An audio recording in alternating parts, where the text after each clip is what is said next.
All right, good morning, everybody. It is 10 a.m. and it is time to kick off our advisory committee meeting. So I'm going to call the meeting to order. First order of business is calling the meeting to order. So this is Friday, February 26, 2021, advisory committee meeting of the Bureau of Security and Investigative Services.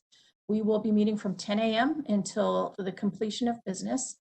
And our first order of business is the swearing in of our new advisory committee member, Darren Morgan.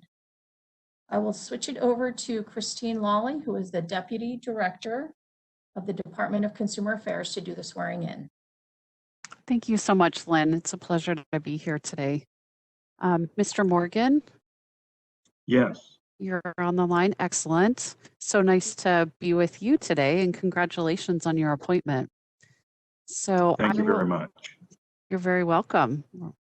I will administer the oath of office, and this is again for the appointment to the advisory committee of the Bureau of Security and Investigative Services.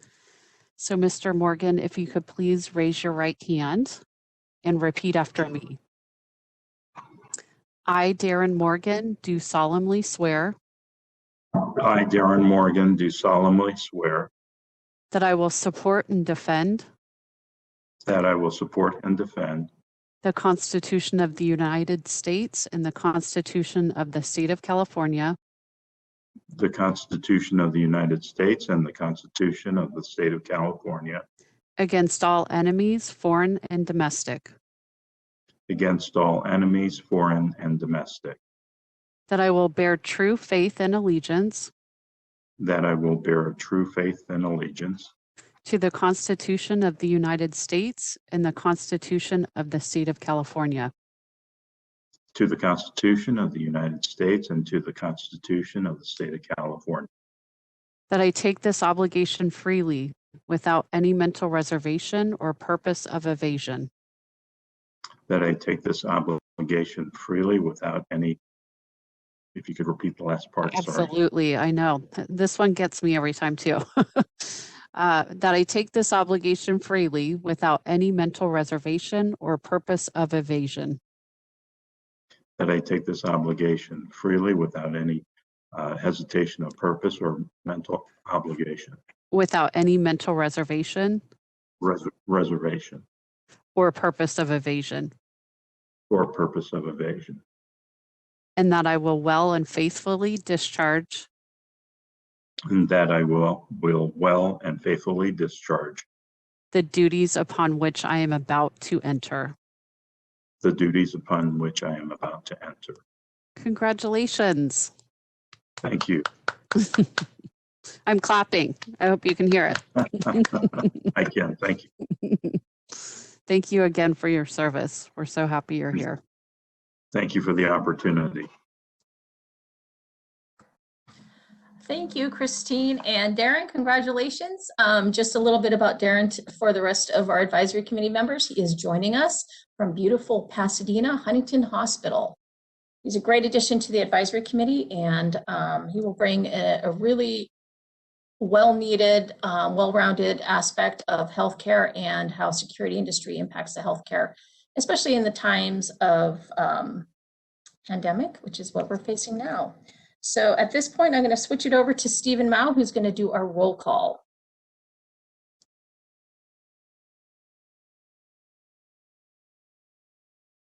Hello, this is Stephen.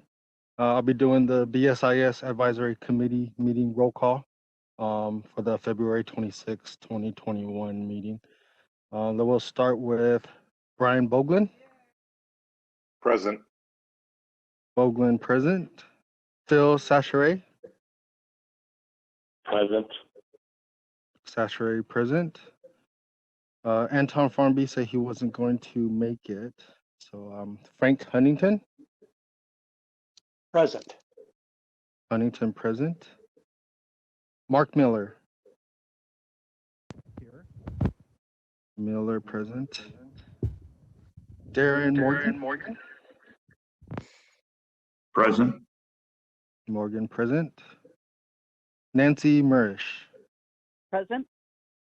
Murish present. Eli Owen. Present. Owen, present. Stanton Perez. Present. Perez, present. Chris Sayers. Present. Sayers, present.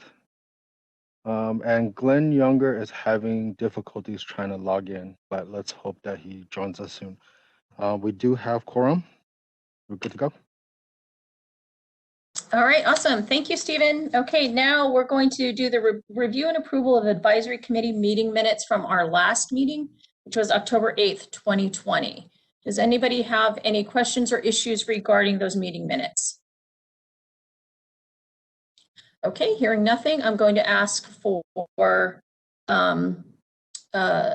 move in a second to approve the meeting minutes.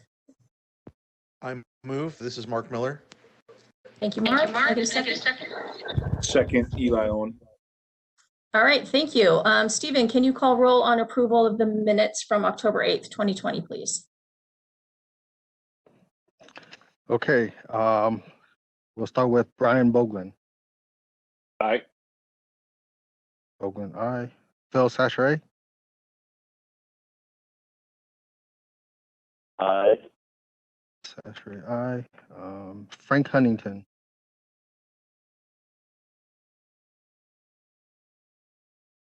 Aye.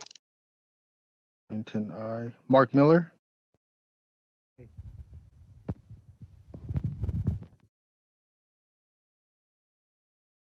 Can you repeat that? I'm sorry. Aye. Thank you. Aaron Morgan. Aye. Morgan, aye. Nancy Murish. Aye. Murish, aye. Eli Owen.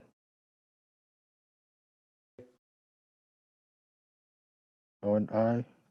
Stanton Perez. Aye. Perez, aye. Chris Sayers. Aye. Sayers, aye. Glenn Younger. And it still has not connected yet. Okay, so motion passes.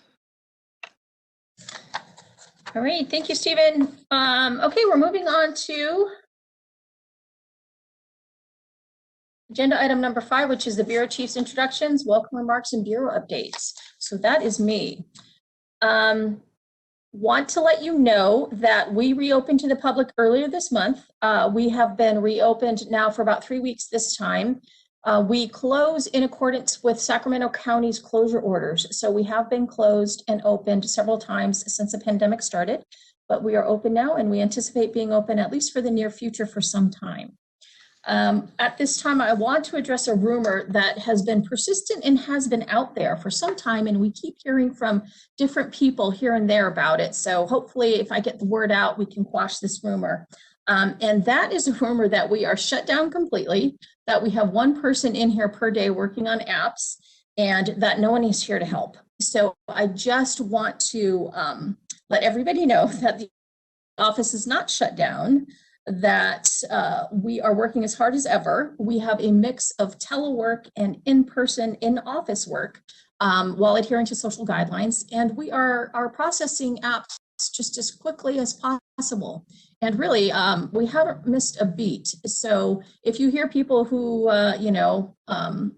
cast doubt on our processing times, which, we're not always perfect, but we are getting them done. And speaking of processing times, one of the big updates I have today is to show everybody what our new features are on our website. So moderator, if I could have the share option activated for me. Yes, I will pass the share option. Okay. So here is the Bureau of Security Investigative Services website. We rolled out this new website almost a year ago. It's very streamlined. It's very slick. We're very proud of it.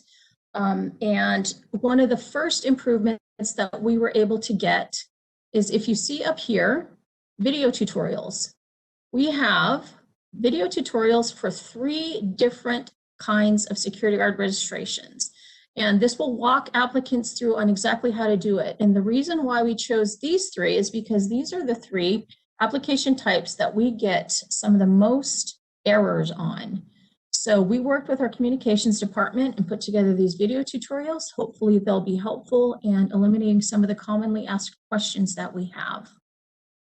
So moving on, we also updated our Contact Us page. So you click on Contact Us, which is right at the top here. You can file a complaint, renew your license, registration, permit, or certificate, update address, request duplicate bureau or duplicate license, call the bureau, visit the bureau, message the bureau. What I want to go into detail right now is messaging the bureau. So we now have a drop-down menu. You can choose an option on what exactly it is you're emailing about, and all of these separate email boxes go straight to the subject matter expert on this. Now, that doesn't mean that all of them are going to get responded to immediately. Our general question email box here, we have worked very hard. This is our licensing staff working very hard to get the general question email box down to 24 to 48 hours turnaround time. That's something that we're really proud of. And the reason why we did that is because we have quite a few BSIS licensees calling the call center. So if you hit call the bureau and you call this number or you call this number, they don't go to BSIS. They go to the general DCA call center. And those folks are wonderful. They take close to 1,000 calls a day just from BSIS licensees, but they are not our subject matter experts, and they answer calls from all around DCA licensee world. So they also, I think, answer calls for close to 10 other boards and bureaus. So they are not the subject matter experts. So we strongly encourage folks to go to this, choose an option.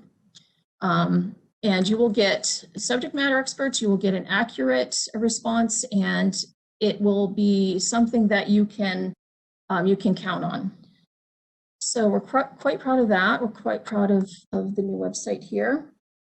The other thing I wanted to bring to everybody's attention is if you go to the front page of our website, this is one of the highest drivers of our email inbox and calls, application processing timeframes. So if you click on this, it shows all of our permit types and where we are at, currently processing applications received on this date. Our target time frame. This is a time frame in which we really do attempt to try to license folks. I'd say good 80% of the time we fall within those time frames. Some times of the year are busier than others, and we may receive more applications than expected and have some delays, but we usually are pretty good about sticking to the timeframes that we have in our regulations. So that is all I wanted to share on our website. So please make use of it. Oh, you know what? There is one more item that I wanted to share with folks, and that is resources.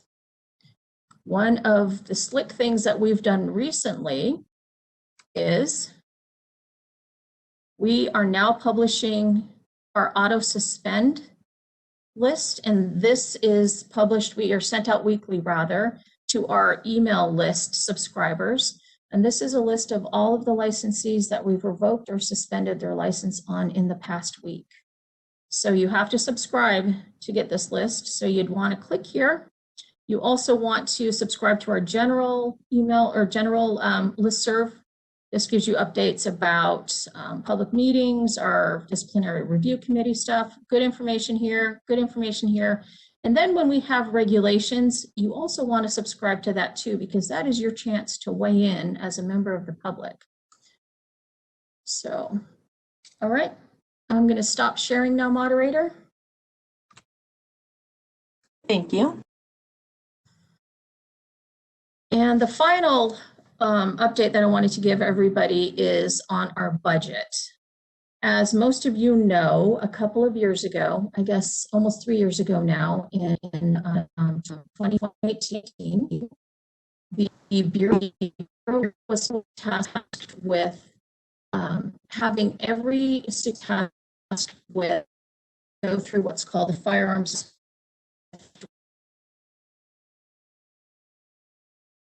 while on duty.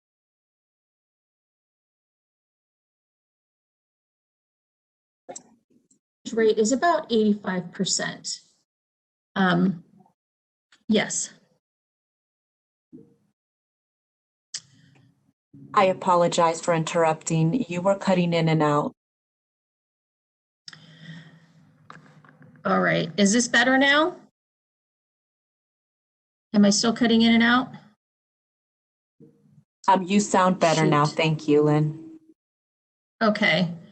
Yeah, I think we have a number of folks here listening on to the webcast, and our Wi-Fi is getting overwhelmed. So just shoot me a note if I start to cut in and out again, and I'll see what I can do. But the final update I have is our assessment and how it ties into our budget. So the firearms assessment went live in September 2018. Since then, we've had a passage rate of approximately 86 to 88% per year of people who take the assessment pass. We have a 12 to 15% failure rate. That failure rate generates a lot of appeals. It has generated an unprecedented number of appeals, and quite frankly is directing a lot of the Bureau resources, financial and otherwise, towards this effort. So we are facing a bit of a budget crunch, and we are looking internally at ways to deal with this. And stay tuned. We don't have any course of action chosen just yet, but I wanted to give the advisory committee members a heads up that this has become a problem. We are searching for solutions, and as always, we will keep everybody in the loop to the extent that we can on the course of action that we plan to take. So with that, I'm concluding my Bureau update.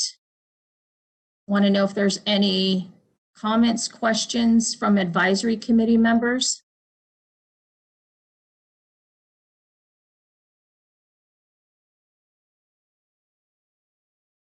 Okay, I don't see any hands popping up. And moderator, is this where we open up the public comment period as well? If you would like to request public comment, we can open public comment. Yes, we can do public comment now.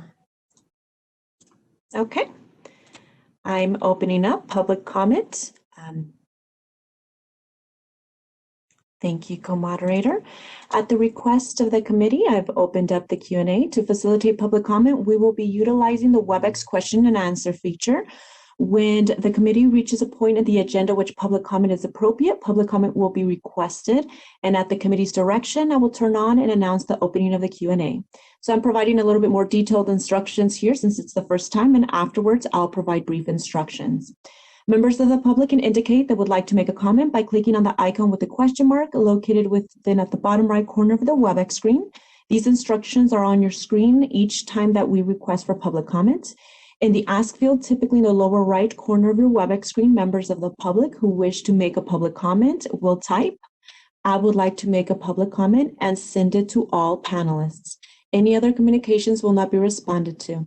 Members of the public, it is not necessary to identify yourself in order to make public comments. We will be taking the comments in the order that they are received. We will call on a member of the public and unmute their microphone. A member of the public will have 3 minutes to make comments and will be provided a 30-second time warning before the conclusion of their time. At that moment, the microphone will be muted and we'll move on to the next individual who requested public comment. Please note that the Q&A is being used as a means for members of the public to represent they would like to make a verbal comment. Once unmuted, the member of the public may verbally state their comment. If any attendee utilize profane language, they will be muted. And if they have a profane display name, they will not be called on to avoid members of the public and the committee members being subjected to profane language. While you are free to express criticism or negative reviews, for the sake of the members of the public participating on the call, please do not use profane language when making comments to the committee. At this point, we have no requests. Would you like us to close the Q&A feature? Yes, please. Thank you very much. Thank you. All right, at this point, I'm going to turn the agenda over to Gloriela Garcia, who is our Deputy Chief in charge of licensing.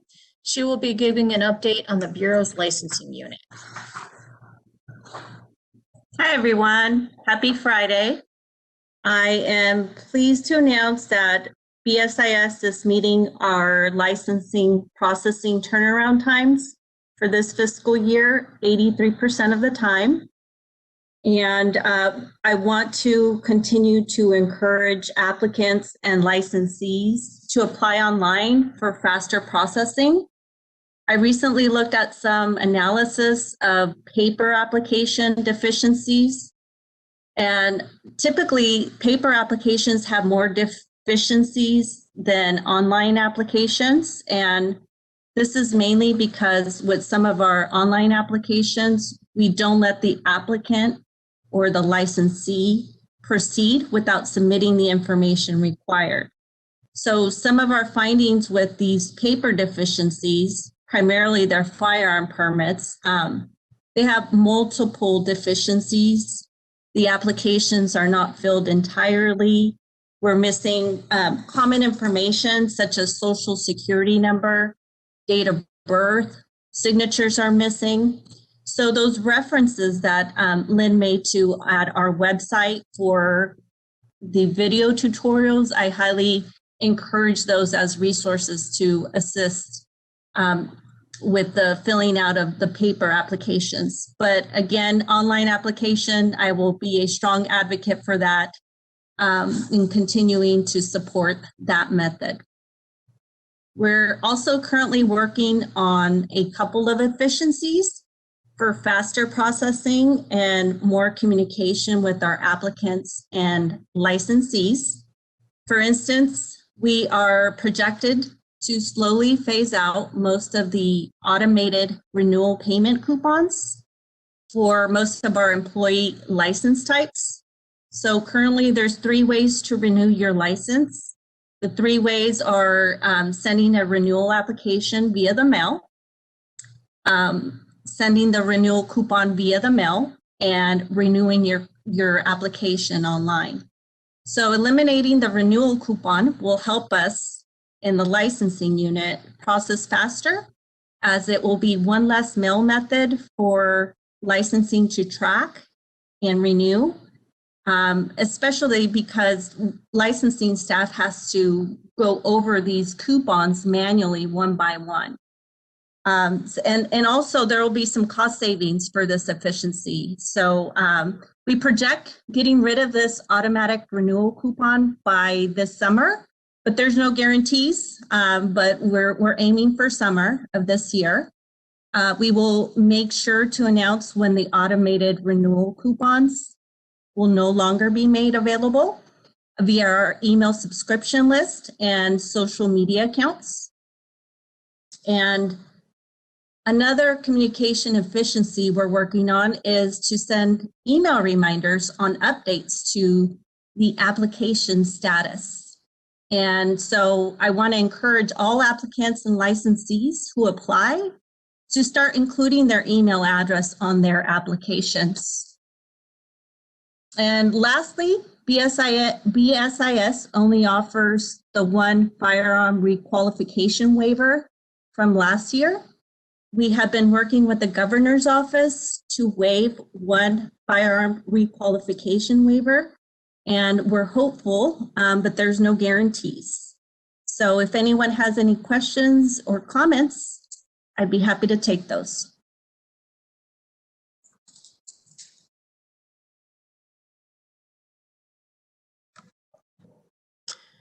Thank you, Gloriela. I just wanted to tack on to what Gloriela said about the waiver. Currently, there is one waiver in place for a specified date period that ended last year.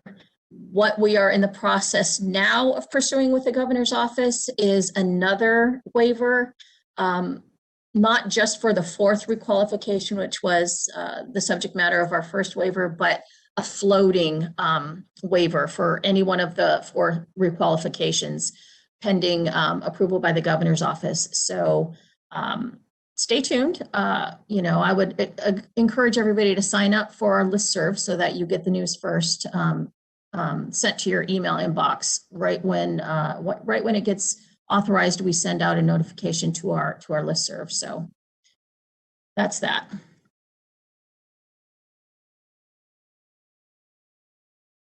And moderator, it looks like there is a hand up. This is the moderator. Would you like to open to the public for public comment? Yes, please. Okay. So we will open up to the members of the public. Members of the public, if you would like to participate, please click on the Q&A icon located at the bottom right corner of your WebEx screen and type "I would like to make a comment" in the Ask field and send it to all panelists.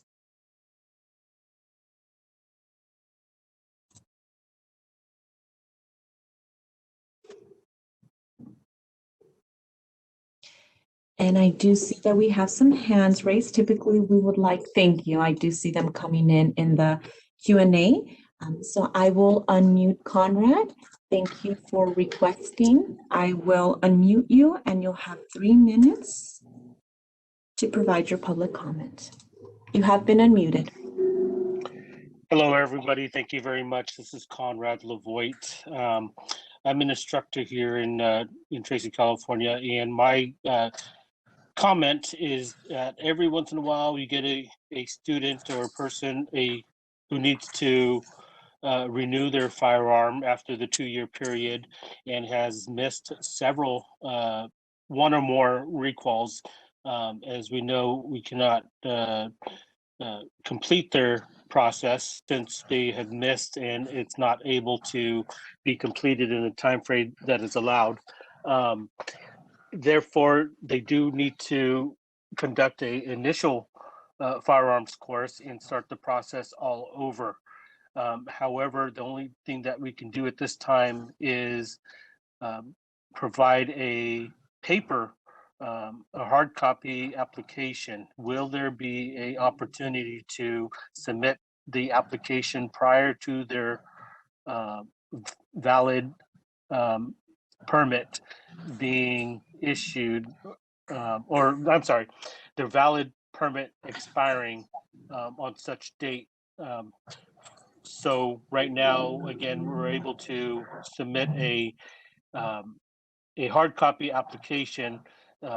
Roughly, I tell them about 90 days prior to expiration, get it in the mail so that it can be in the hands of the licensing department and not able to do it online on their Breeze account. Will that be an opportunity in the future? Thank you. Conrad, this is Lynn Andrews. I'm going to repeat your question so I make sure I understand it. You're saying that some firearms permit holders have a paper application that you're encouraging them to send in 90 days ahead of time, yes? That is correct. And then you're asking whether or not they can now start applying for their renewal online? Not a renewal online, but initial. They can't do an initial one because they have a current permit. And I see. Yeah. Okay. So these are students that have already missed multiple requalifications, is what you're saying, and you can already see it happening that they're going to have to do initial, yes? Correct. Okay. Yeah, that's an issue that we've had brought to our attention before. It is certainly a fluke of our IT system, because you're correct, it won't accept an initial permit if they have a license already. So what I would do in that instance is I would email the Bureau, and then that way we can work with you and or your student to get the paperwork where it needs to be. At some point, we are looking to make a change in our Breeze software, but I mean, this is probably way more than you want to know, but I'm gonna unload it anyway. We have the same IT system as all the other boards and bureaus, the same IT department. So, you know, all 30 plus of us fight for IT resources. So to the extent that we identify problems with our software and we let our IT team know, you know, they add us to the queue. So that is a quirk of our system that we are working on. I just do not know when it's going to go into effect. In the meantime, send us an email and we'll work with you. Thank you very much. I do have another question if I can have that opportunity. Sure. In regards to reporting baton licenses, is there an email that I can email baton reports versus, or what's the word I'm looking for? The issued licenses versus mailing. Right. Let me quickly go to the contact us and see what our drop down is. Okay.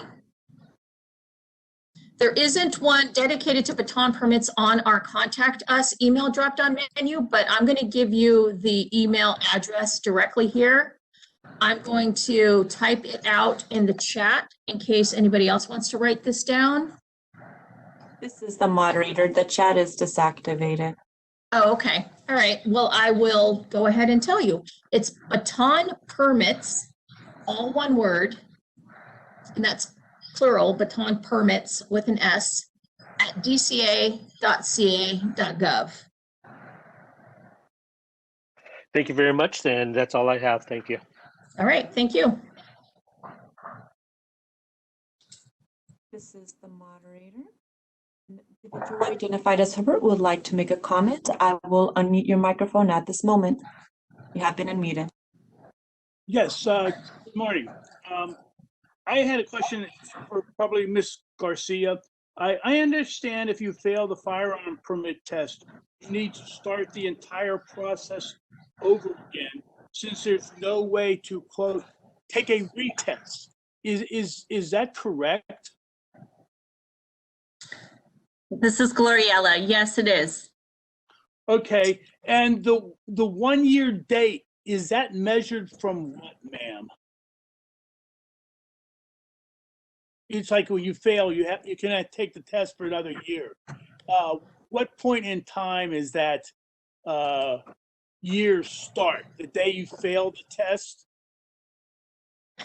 You know, yeah, Gloriella, I'm going to jump in right now and refer that back to Sam, who is our chief of enforcement, because this is a process he's been working on. So he's right now the subject matter expert on it. So Sam Stadolsky, do you mind jumping in? Yeah, so if somebody fails the assessment and they are denied the firearms permit, they're eligible to retake the assessment. It would be 12 months from the denial, unless they appeal that denial, in which case, once it goes through the appeal process, that denial date is pulled into question because it hasn't been adjudicated yet. So if they don't appeal the denial, it's going to be 12 months from the date of that letter they received. Okay, but if they do go through that appeal process, it could be further out. What if they drop the appeal? Then if they withdraw their appeal, that becomes the time that the Bureau receives their withdrawal. We'll issue an order acknowledging that they've withdrawn their appeal. And at that point, they'll be given a date, an effective date of us affirming their denial. So that date will be on or around when they withdraw the appeal. Understood. Thank you very kindly for the answer. No, thank you. Happy to clear that up. This is the moderator. No further requests have been submitted. Would you like me to close the Q&A? Yes, please. Thank you. Thank you. And a reminder for members of the public, if you can please lower your hands once you have been addressed.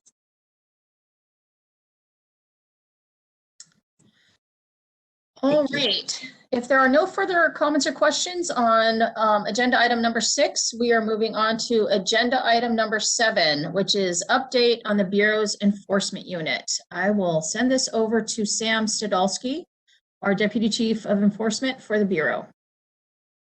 All right. Well, good morning, everyone. I don't have a lot to report this time around, just some information about kind of where we are right now with enforcement. Obviously with the pandemic, it made our enforcement job, a little tougher. So between the various shutdowns, the shelter-in-place orders, our staff were still essential and could be in the field, but we looked at ways of limiting that amount of time. So they did a lot of virtual inspections, kind of hybrid inspections where they could go out and then follow up virtually with the licensees. So that's definitely, been a challenge for enforcement this past fiscal year, but they still managed to complete over 100 inspections. They're still working hard on those. We have been actively pursuing unlicensed activity. So far today, about 30% of our citations have been for unlicensed activity this fiscal year. So we're continuing with that. I shared with you last time we were in the process of trying to reclassify a position to get a special investigator for the Bureau's enforcement unit. I'm happy to report we finally got that approved. We were doing interviews last week, and we're in the process of going through those candidates and looking at doing reference checks and onboarding someone soon. So having a special investigator means having somebody out in the field more that can work with local law enforcement and other state agencies more effectively than our normal enforcement staff. So that will be a good thing for us. And then I wanted to add just a quick note on what Lynn had filled you in on our auto suspend notification list. If you are a PPO, especially, or an alarm company, I would highly suggest that you subscribe to that because, we recognize that not all companies are getting notified of the license activity when they subscribe to their staff's license and briefs. So this is our way of sending out a weekly notice, updating everybody on who's been either suspended or revoked. So keep in mind, we automatically suspend a guard registration if they've been convicted of a substantially related crime, and then we automatically revoke a firearms permit if they have received a DOJ prohibit. So those are good for you to know because we've seen it a lot in the past where your employee will get their license revoked or suspended and then they don't tell their employer. So it's definitely a special safety net for you. Subscribe to it. You may not get an email every single week because it's driven by what information we get. So there's not a set amount that get done each week. It's going to be basically under the course of when we receive the information and we can process it. So other than that, I'm free to answer any questions that anybody might have. Sam, this is Frank Huntington. Hope you're doing well. Could you give us a little bit more on the special investigator position and how that's different from your other enforcement people? Sure. So right now, our enforcement staff is comprised of associate governmental program analysts. So they can be in the field, they complete inspections, they work complaints, they do investigations, but it's also limited on their level of investigations and how far they can go. A special investigator is a different classification. It has safety retirement. They are ones who can go into the field. They can do after hours stings and sweeps with local law enforcement. They can be out in the field with special investigators from cannabis, working those situations. So it gives us a little more enforcement reach with somebody in the field. They can also help conduct criminal investigations as well. So one thing that we've learned over the years is that local law enforcement and local government agencies don't always want to work with analysts. They don't see the analysts as being as effective, for enforcement. So they'll generally cooperate more with somebody who has the special investigator classification than they will with an analyst. So is the special investigator actually law enforcement? They are non-sworn, so they will just have safety retirement. So no firearms, nothing like that. Just a little more enforcement authority. Okay, thank you, Sam. Mhm. And are there any other questions from any of the advisory committee members at this time on any enforcement issue?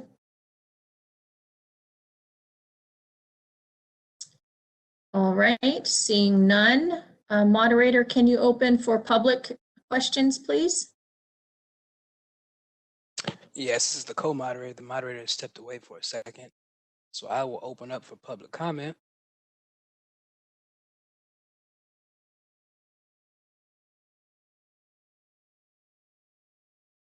Okay, we're now open for public comment.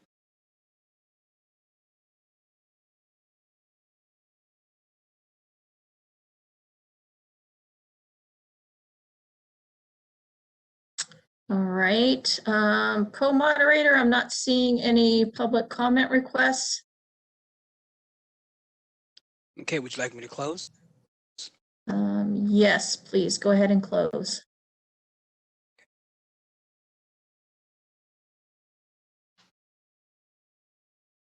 Okay, we're now closed. Thank you. Moving on to agenda item number 8, which is an update on legislation impacting the Bureau and the private security industries.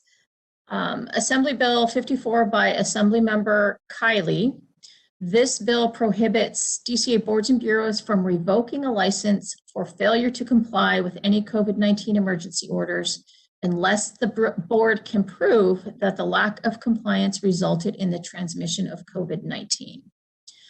This is a measure that was, I think, in reaction to shut down the businesses across the state. And in reaction to that, it is my understanding this bill is not going anywhere.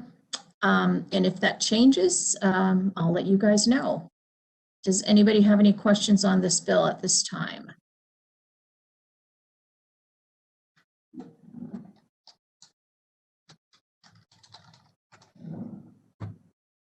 Okay, I'm going to move on to public comment at this point. Any public comment on agenda item number 8?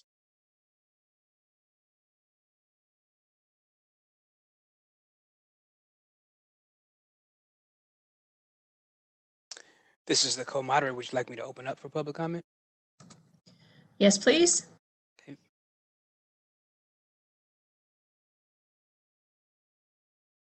Okay, we're now open.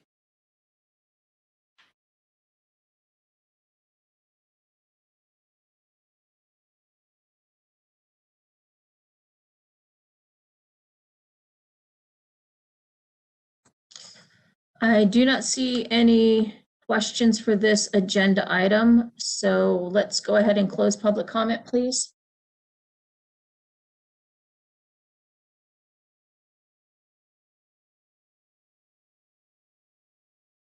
Okay, we're now closed.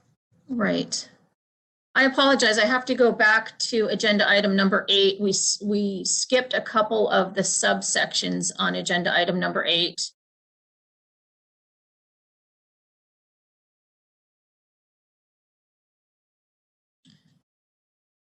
If we could go back a page.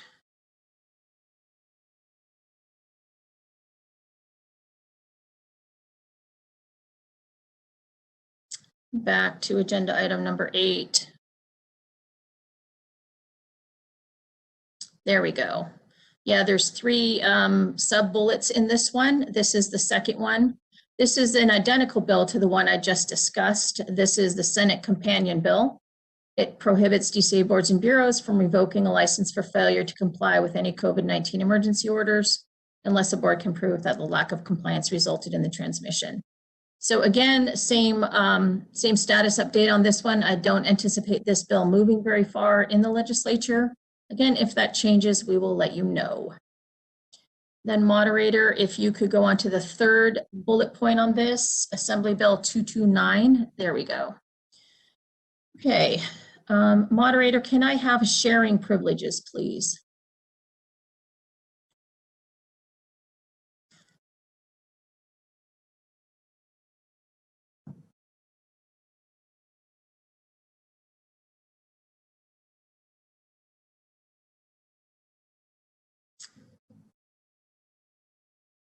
Okay, if I could get sharing privileges at any point, that would be great. I'm sorry, I'm looking for that option. Sorry about that. That's okay.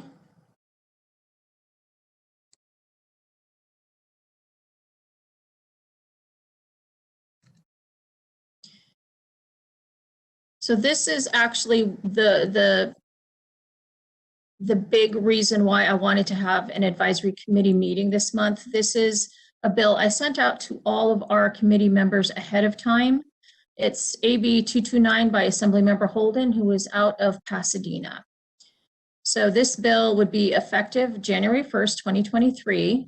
It would expand the powers to arrest in training in the carrying and usage of firearms to include appropriate use of force training, and extends the courses by 2 hours to make sure that all new information gets covered.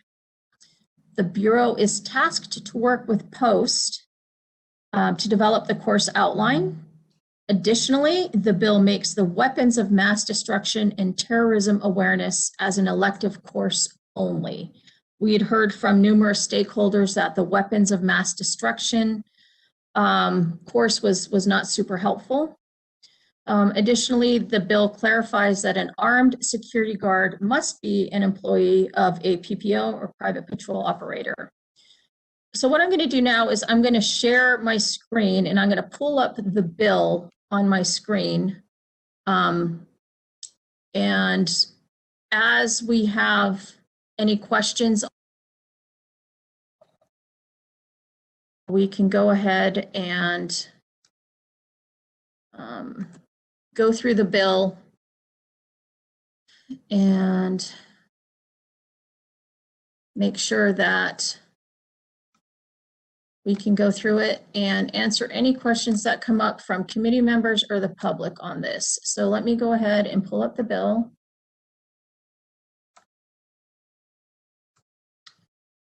Okay, I'm going to pull up the PDF version. Okay, so I'm going to go ahead and scroll through it. Those of you who have seen legislation before know that what is the new language would be the language that's italicized.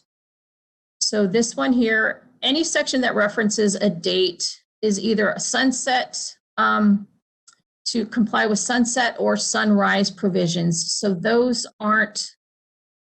they're not super impactful on us. They're not policy, they're just merely conforming date changes. So instead of scrolling through all 30 pages of this bill, what I'd like to do is to throw it open for discussion with the panel members to see who has questions. So moderator, can we open it up for panel questions, please?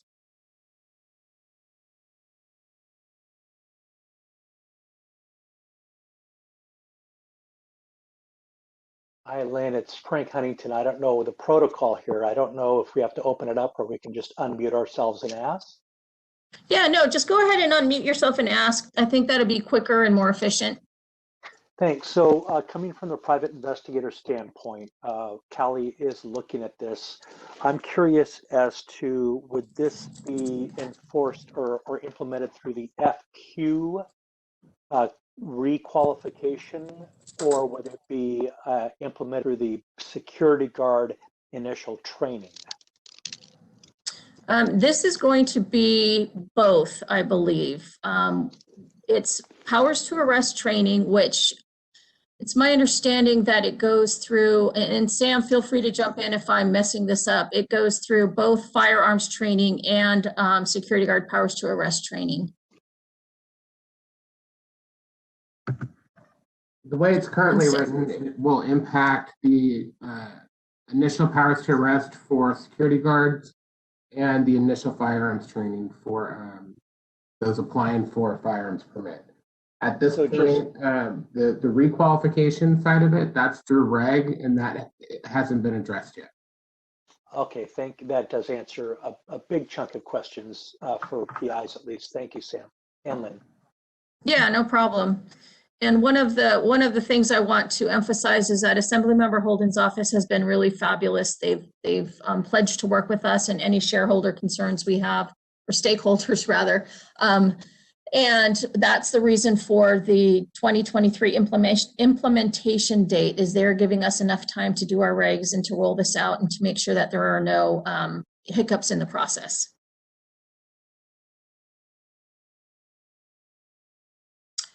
All right, does anybody else have any questions or comments from the advisory committee members?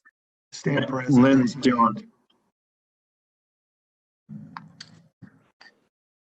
Okay, I'm going to call on Darren Morgan first and then Stan.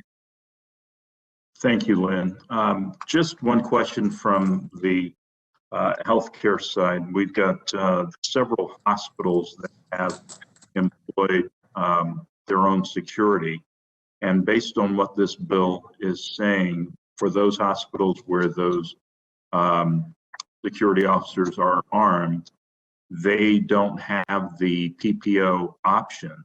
So would this bill effectively wipe out that option for private employers? Ooh, that's a good one. And I'm going to throw this over to Sam, but I mean, the short answer is yes. Sam, if you have anything else you wanted to add on this, feel free to jump right in.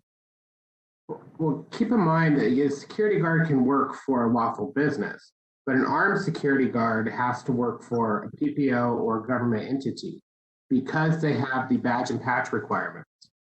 If you go through the Private Security Act, in order for that guard to carry a firearm, they have to have a bureau-approved arm patch on their uniform. So, I mean, in essence, yeah, when you have situations where, they're employing armed security, you have to have that patch. They should be working for a PPO anyway. So this language is just further clarifying what currently exists in law already.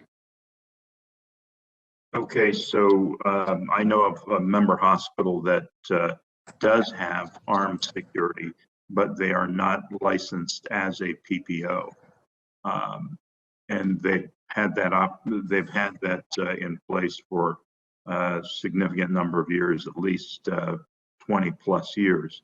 So I'm seeing this as a change, and that hospital would then need to comply with this legislation. Correct. And one thing to keep in mind, there are certain exemptions in the Private Security Act about, not-for-profit agencies, but the law doesn't also authorize a not-for-profit agency to then employ an armed security guard. So if you have a hospital that's engaging in something like that, please feel free to give me an email and let us know. We could definitely reach out and work on educating them. Okay, thank you. All right, Darren, I'm going to move over to Mr. Perez. You had a question. Yeah, thank you. And just a couple of people who I've spoken with in the industry, security industry, about this legislation. Two things that they brought up to me.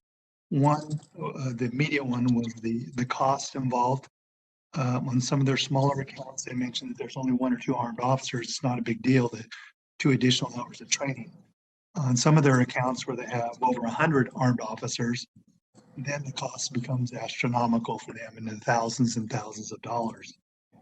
And they were curious, would there be any consideration for the state funding all or a portion of that additional mandated training? And then I'll start with that one, and then I'll give you my second issue that they brought up.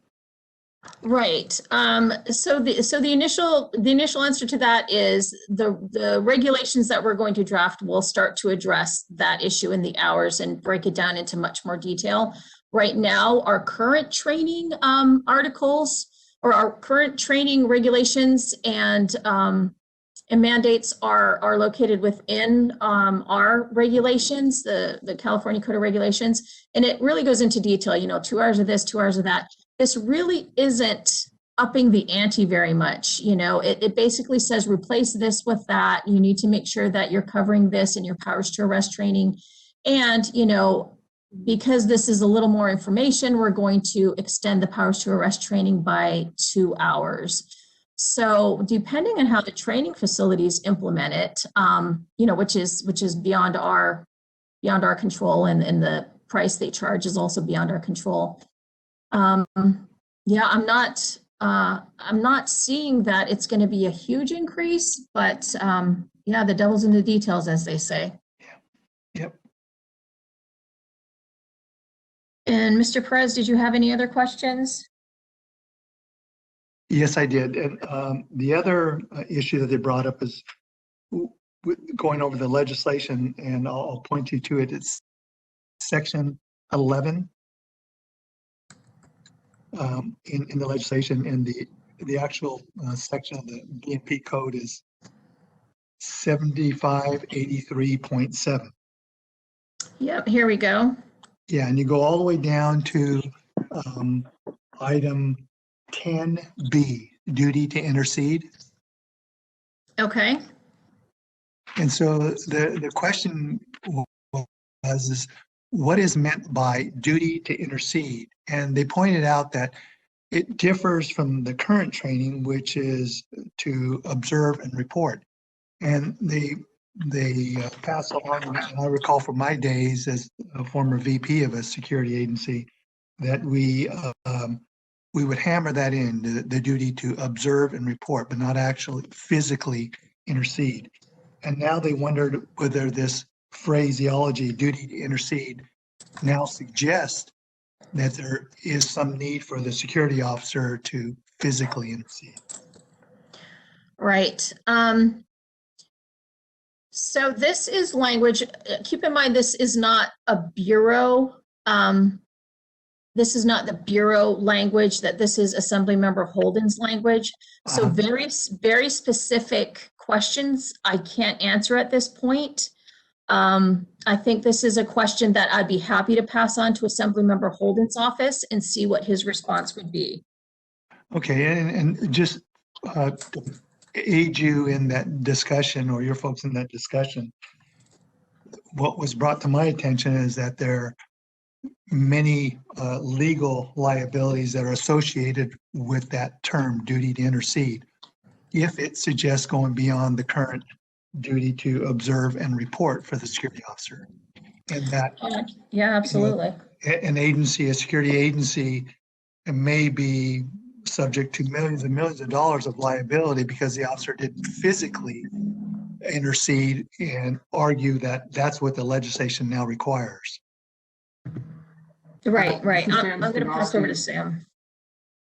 So I don't think the legislation is intentionally saying that they're mandating a duty to intercede. I think what they're putting together in this training outline is that topic needs to be addressed. And a lot of that's going to vary from company to company. One of the things that we've done over the last couple of years is actually ask some security companies for copies of their use of force policies and how they are addressing that. And the reality is some companies have a zero tolerance, hands-off, completely observe and report, and other companies have a policy with their staff where they can be a little more hands-on. They may need to remove somebody from the premise. So in a lot of those situations, I think that the old standby saying of observe and report doesn't always apply to every single scenario and every single company. So this is going to lay out some more of those parameters, I think, working with the committee that will be putting this together.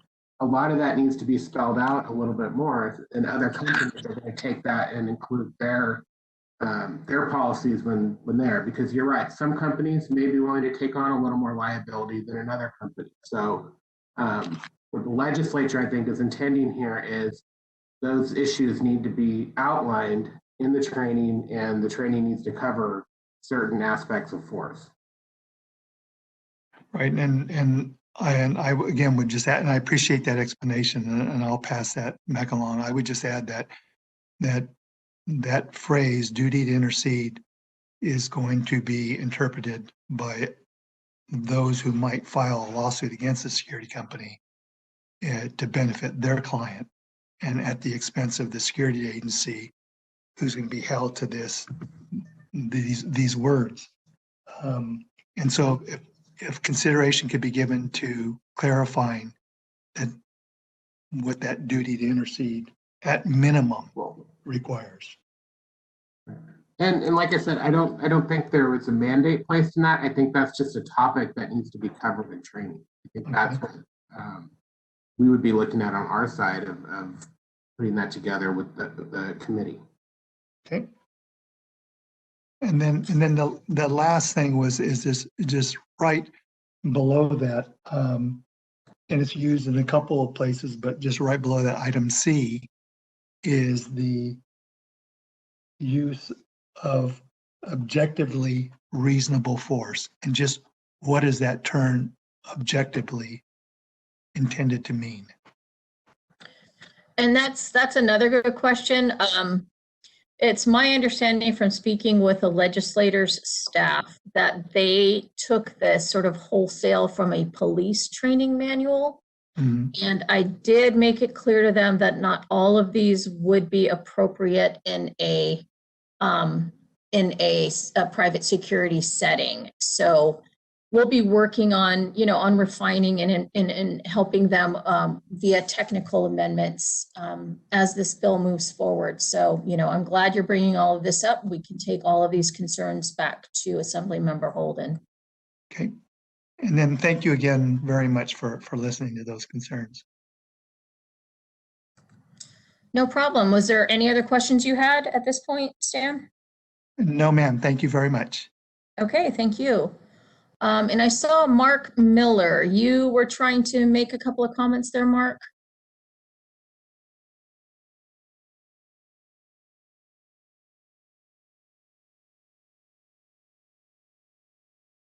Hi, Lynn. I'm good. Thank you. All right.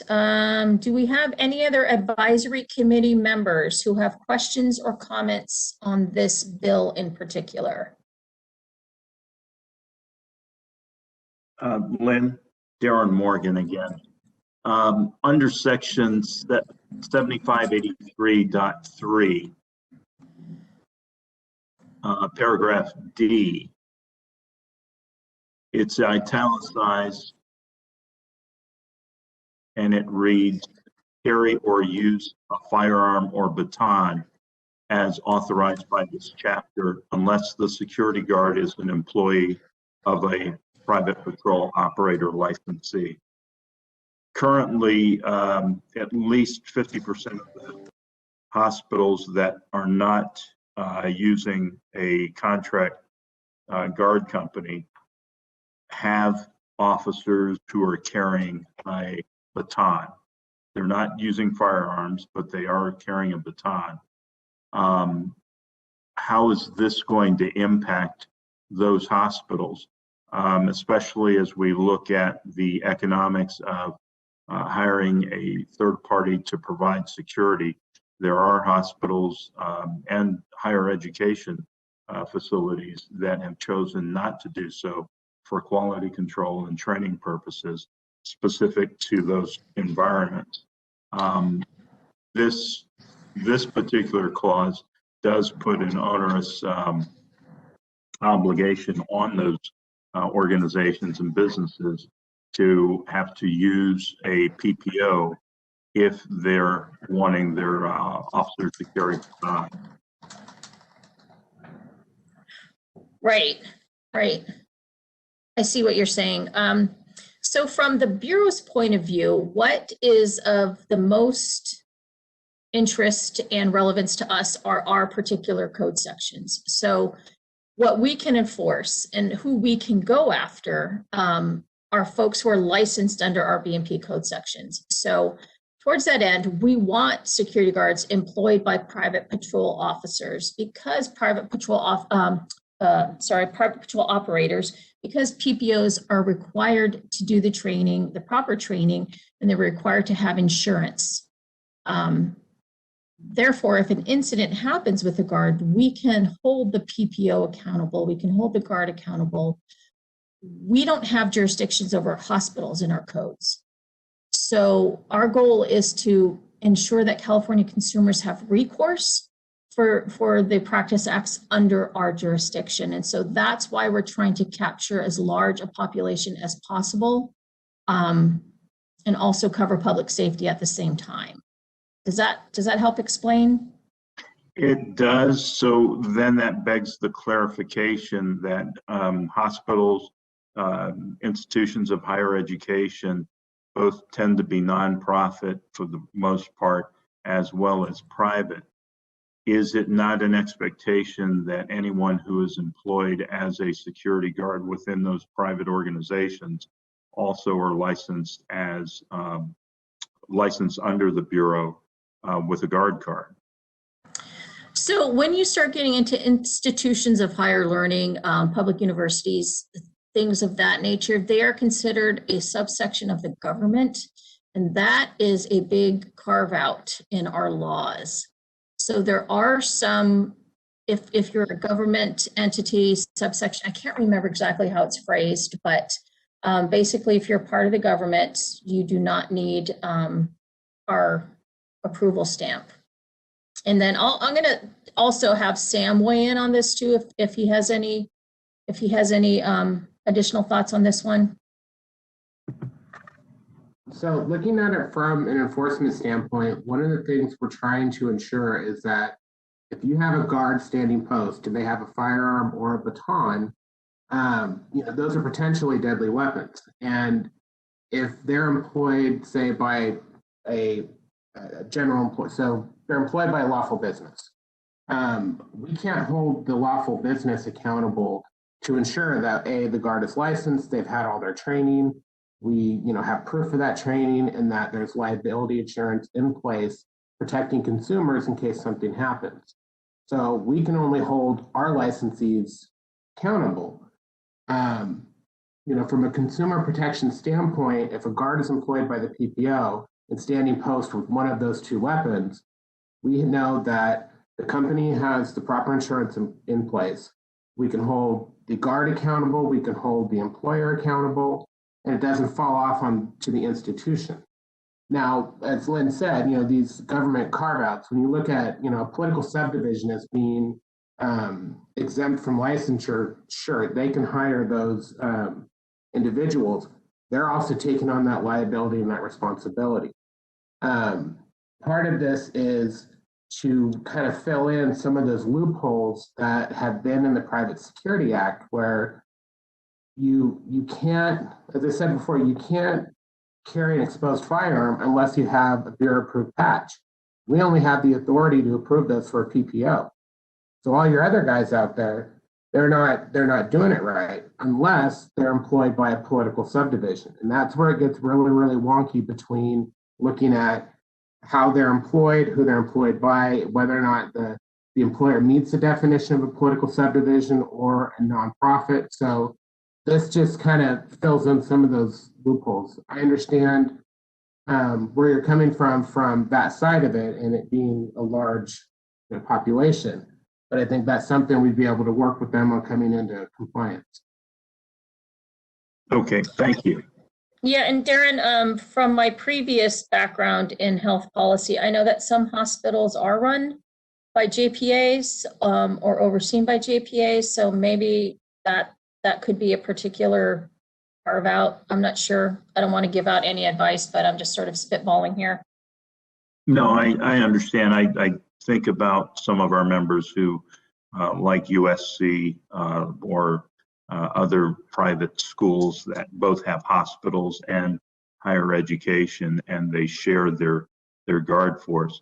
Just wanting to make sure we have that level of clarification. Got it. Understood. Okay. Yeah, thank you for that. All right, anybody else from the committee members' standpoint? Questions, comments?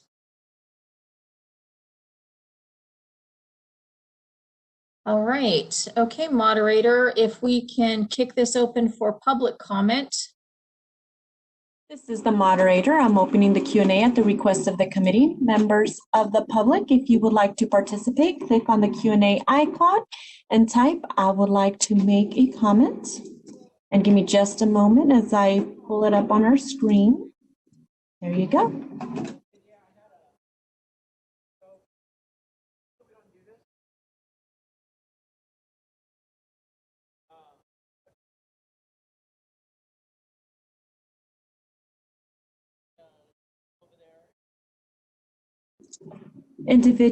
We have a few requests coming in. Individual identified as David Chandler. I will unmute your microphone in just a moment and you'll have 3 minutes to provide your comments. You have been unmuted. Great, thank you. Good morning, members of the committee. Good morning, BSIF staff. My name is David Chandler. I'm the president of CalSAG. I wanted to bring a couple of items to your attention. In this bill through Senator or Assemblyman Holden's office, he was indicating that he wanted to change powers of arrest from an 8-hour class to a 10-hour class. We spoke with Senator or Assemblyman Holden's office staff, and we're working with them, and ultimately we're working with the Bureau. We're trying to find a way to keep it down to the 8 hours for powers to arrest. And the reason for that being is when an initial person comes in to work for a security company to get a guard card, it's the initial class that the individual must take and pass before they're allowed to go to work. Going from 8 hours to 10 hours causes us labor code issues with paying overtime for the initial day over 8 hours a day, and that would be a financial burden to the industry itself. So we're going to try to keep this under 8 hours if we can. I just wanted to give you a heads up on that. And then one of the committee members was talking about the issue of the all the different issues that the Assemblyman brought up. And again, those are just talking points that they want to make sure that are in the syllabus that we talk about all those different things. So we're all for the escalation, de-escalation of force program for the powers to arrest issue. We as an industry, we really need to keep it at the initial 8 hours for the purposes of getting people to work as soon as possible. And that's the end of my comments. Thanks, Dave. I do not have any, position on the legislation. So whatever the Assemblyman's office comes through, I'm completely fine with.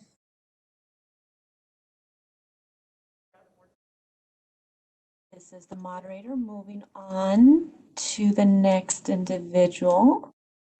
Just a moment. Steve Baker, I will unmute your microphone now. You have been unmuted. Thank you. I just wanted to provide a case reference for those looking for the definition of objectively reasonable. So it's Graham v. Connor, U.S. Supreme Court, 1980.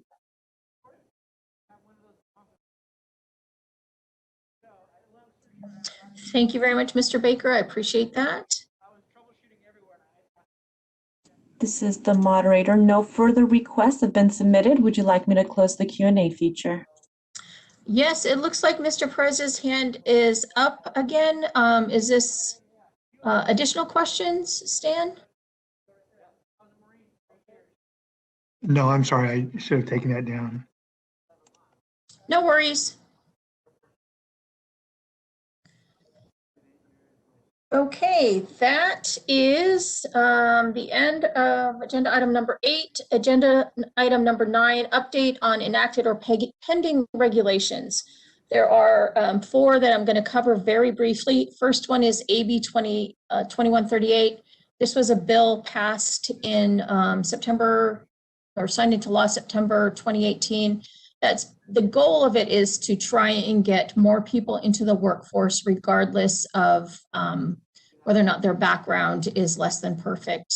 So we are putting together our regulations package for how to implement this. And it's come along quite a ways. It's over at the Office of Administrative Law for review. So once that happens, and the next step, we will let our stakeholders know. The next pending regulations. Moderator, if you want to go to the next bullet point. Yep, badge and patch criteria. We are still working on that internally with our legal counsel. It's been going back and forth. Right now we're working on suggestions that our legal counsel has provided us. So that's still early on in the process. Section 100 cleanup is chugging along, and private investigator fee increase, that is also chugging along, and we don't really have any update on that at this point. So I will open up this section for questions from assembly members. Looks like Mark Miller has his hand up. Yes, Lynn. Is there anything you could share with us on badge and patch and on cleanup? Badge and patch, sure. We can't, well, not at this point because it's internal. We can't really share language until it goes out for public comment. Yeah, so we don't have any specifics that we can give you right now, but for sure we'll keep you guys apprised of the progress as this moves along, and we'll see what we can comfortably publicly share with you. But I have to check with council on that. Okay. Is there any timeline on it? No, there is not. We don't have any set timeline on this. This isn't sort of a legislative process where you have deadlines to meet. It's more loosey-goosey, so I don't have anything firm for you right now. Sorry, Mark. That's okay. Thanks. Yeah, I'll follow up with you offline on what we were able to share. Okay. Okay. Any other committee members, questions, comments?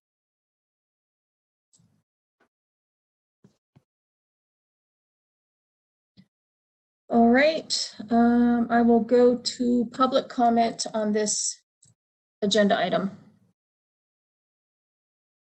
This is the moderator at the request of the committee. I've opened the Q&A feature. Members of the public, if you would like to participate on this agenda item, click on the Q&A icon located at the bottom right corner of your WebEx screen and type, "I would like to make a comment," and send it to all panelists.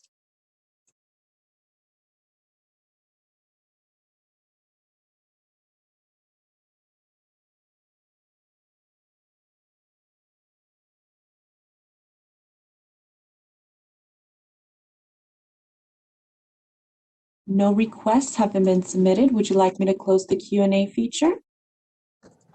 Yes, please. Thank you. Thank you.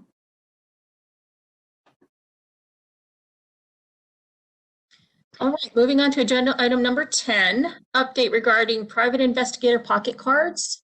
As those in the know, there was a bill passed about a year and a half ago, SB 385 by Senator Jones, that mandates the Bureau issue very nice, very cool photo ID cards of a high quality for our private investigators.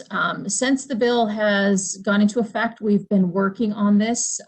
We've been working diligently on trying to get this rolled out. We are using our current vendor, PSI, which has a number of offices around California and with whom our licensees are familiar with. They're going to be our vendor for this. Right now, our IT team and PSI's IT team are working to put the last piece in place, but it is a big piece. This is the part of the system where our information goes over from our IT folks over to PSI and then spits out the photo ID and then spits information back to us on who's obtained one, how many copies, what company, all that other good stuff. I am having a meeting this week with staff to get an update because the last update that I received from our staff was, even though it was supposed to go live January 1, the IT project has proved to be a little more unwieldy than first anticipated, and it has been delayed until March. So since March is upon us, I'm going to sit down and get an update on what's happening. And I will let our stakeholders, I'll let our stakeholders know next week after I get updated myself. So with that, I'll ask for questions from the advisory committee. Hi, Lynn, it's Frank, and I apologize. I don't know how to raise my hand, so that's why I'm just speaking up. Not know how to raise my hand on the computer. Are we going to get to preview these cards at all? That is a good question, Frank. We have the complaint that we received from the existing card holders was that the quality that PSI had previously been handing out was low. The cards were delaminating, it was cheaply made, and so we made that sort of the tent pole of our request over to PSI, that these be nice cards that our licensees wouldn't be ashamed to show somebody. We don't have a prototype yet, but let me check and see and get back to you on what we can, when we expect to have a sample and what we can share with you guys. That would be fantastic, and we appreciate that.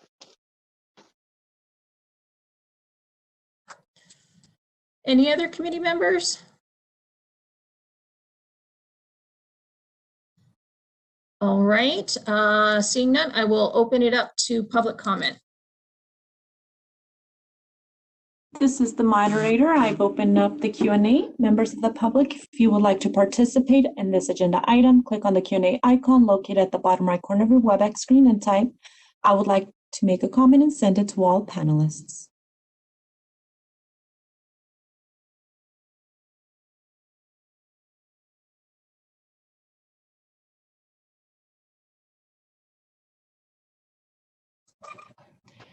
No requests have been submitted. Would you like me to close the Q&A feature? Yes, please. Thank you. All right, moving on to agenda item number 11, our firearms training exam. Some of you may be aware that this went out. We found out several months ago that an answer key to our exam was online and easily accessible. So as a result, what we did is we went in and reconfigured the test, put multiple versions out there, and pushed those out to the training facilities some time ago. So just wanted to let everybody know that that happened, and those of you who are here representing training facilities, if you've received the new ones, that's why we're revamping them. So just a brief update on that. We sent letters to all the training facilities. Hopefully everybody's clear on it, but if any of the committee members has questions or comments, happy to entertain them.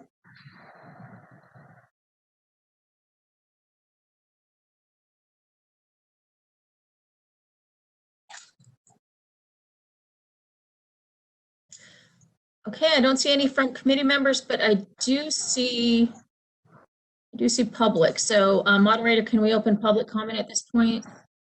Yes, and just you may have noticed Mark Miller's hand is up. Is that a new hand raise or from previous items? I believe it's previous. But I'll just double check with Mark. Sorry, I'll take my hand down. No problem. Thank you. Want to make sure that we did address your hand. Members of the public, the Q&A is now open. Please click on the Q&A icon if you would like to participate and type, "I would like to make a comment," and send it to all panelists. And Conrad, I will unmute your microphone in just a moment. You will have 3 minutes and we'll give you a 30-second warning. You have been unmuted. Hello, once again, Conrad Lavoie. Just wanted to comment that I am enjoying the new exam, the A, B, and C choice. One thing I just wanted to let the licensing department know that I am putting a letter in the scoring box on the application of what exam they took. Don't know if that's necessary, and don't know if it will interfere in the application process, but after they score of what percentage they received, I am putting A, B, or C, implementing what exam they took. And that's all I have. Thank you. That's good feedback. Thank you. We do enjoy hearing from folks in the field who are who are on the front lines when we do things like that. So that's helpful. I don't think that messes up the licensing process, but I will check after this meeting's done. I'll just double check with our licensing managers and see if this is an issue for them. Okay. This is the moderator. No further requests have been submitted. Would you like me to close the Q&A? Yes, please. Thank you. All right, and agenda item number 12, public comment on items not on the agenda. This is the moderator. I've opened up the Q&A. Members of the public, if you would like to participate, click on the Q&A icon located at the bottom right corner of your WebEx screen and type, "I would like to make a comment," and send it to all panelists.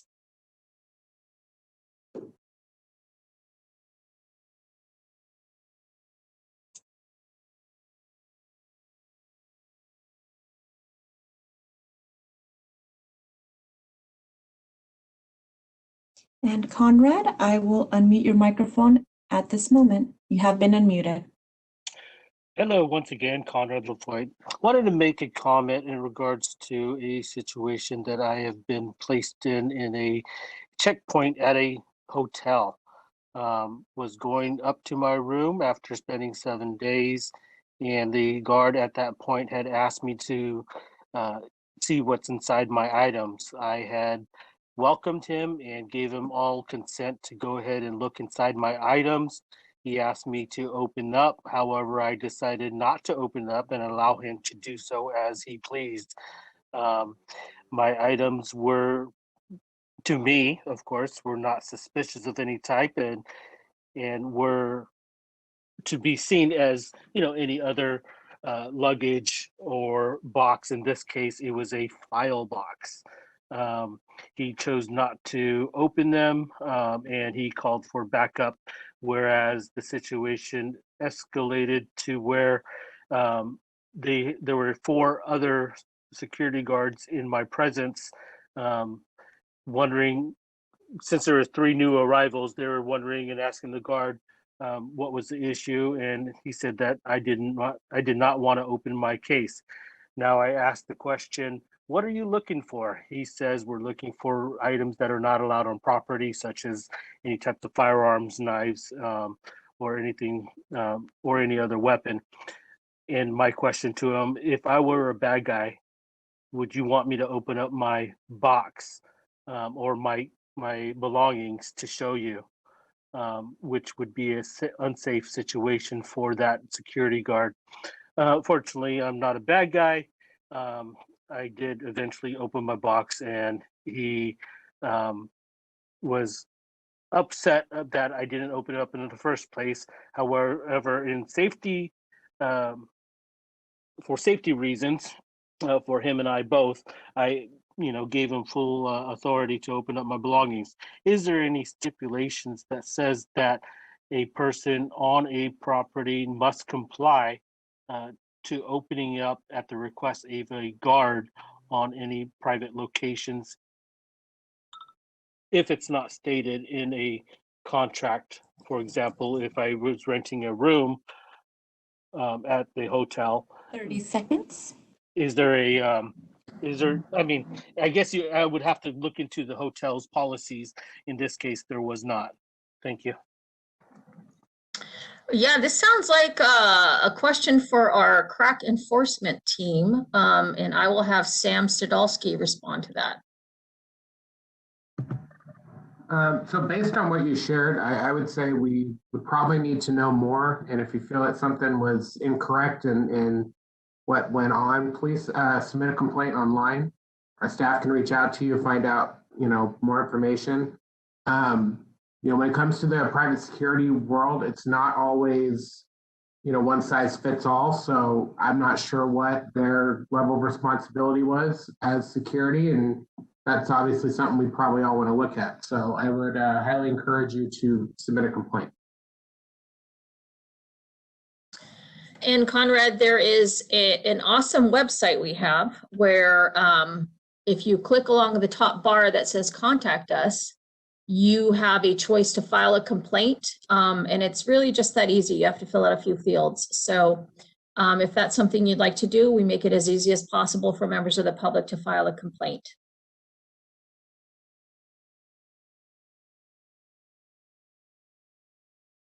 This is the moderator. No further requests have been submitted. Would you like me to close the Q&A? Yes, please. Thank you. And just a reminder to members of the public, if you can please lower your hand once you have been addressed. Thank you.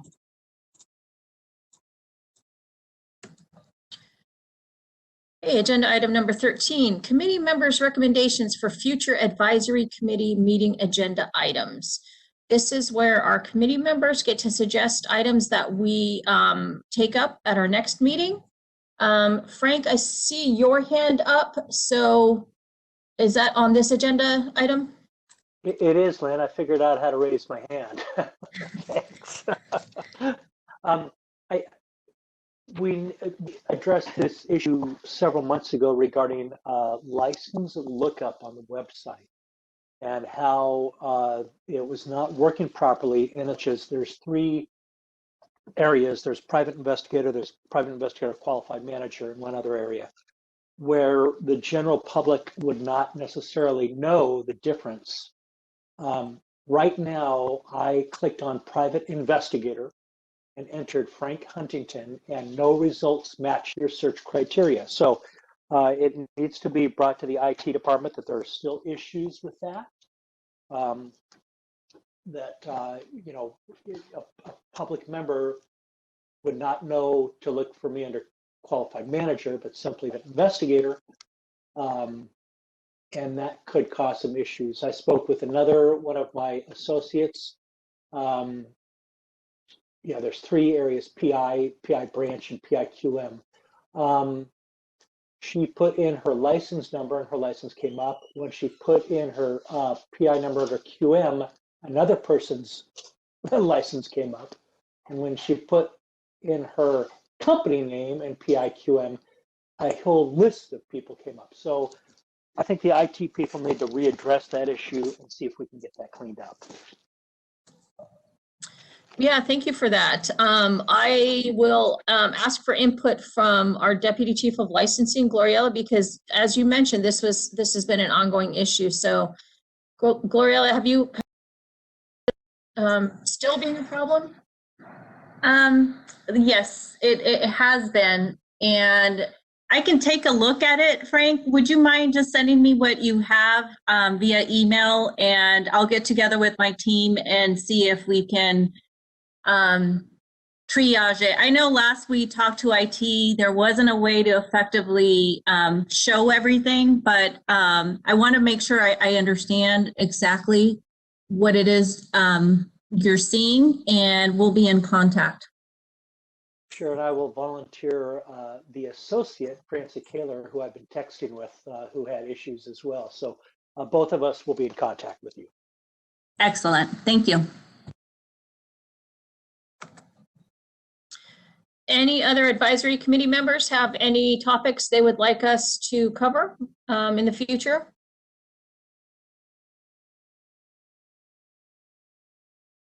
Okay, I'm not seeing anybody else's hands being raised or microphones coming off. So I'm going to go ahead and move to adjournment. Last chance to speak up, anybody? Nope.